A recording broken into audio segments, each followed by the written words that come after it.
So when I was writing Laodicea, even though I believe that God really used what finally came out, I actually was totally dissatisfied with the song when I wrote the first version. And the version that's on the album is pretty much like the first version that I wrote, but I just totally wasn't satisfied with it. So I was like writing these different versions, and one of the versions I wrote had this line where instead of Jesus was outside the church knocking on the door, he was actually outside your heart knocking on the door.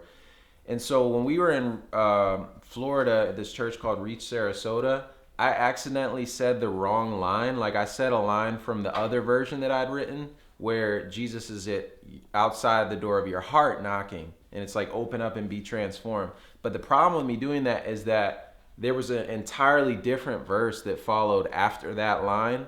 And because I didn't really remember that verse and I wanted to stay on target because we had like slides that were showing the words for the first verse, I just kept saying that same line over and over and over again until I finally remembered the right version, the version I'd written first, and then I could keep going because everything was connected.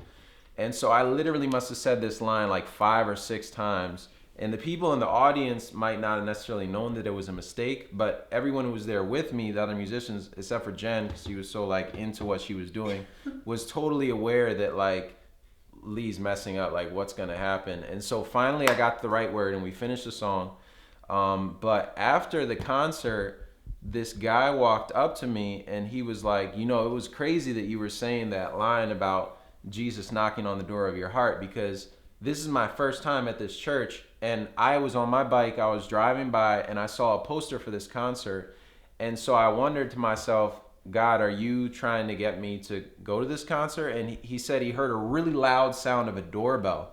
And so when he heard this sound, he was like, God, is that you knocking on the door of my heart? And then he kept driving on his bike and he stopped his bike and he bent down because he saw a broken doorbell. And he actually handed me this broken doorbell when he was telling me this story. And he was like, when I saw this doorbell, I knew God was trying to knock on the door of my heart. So little did he know that for me to say that, number one, I said the wrong version of the song, because normally I don't say he's knocking on the door of your heart. I say Jesus is outside the church knocking on the door of the church. But number two, I said it like 6 or 7 times so that God was just through my mistake, God was making extra, extra certain that this guy knew that God was most definitely knocking on the door of his heart. From hearing the loud doorbell to picking up a broken doorbell to then hearing that song, just like, absolutely, now I am trying to get into your heart. And so God used that mistake, for his glory. Praise the Lord, because it was pretty embarrassing when it was happening. But he used it.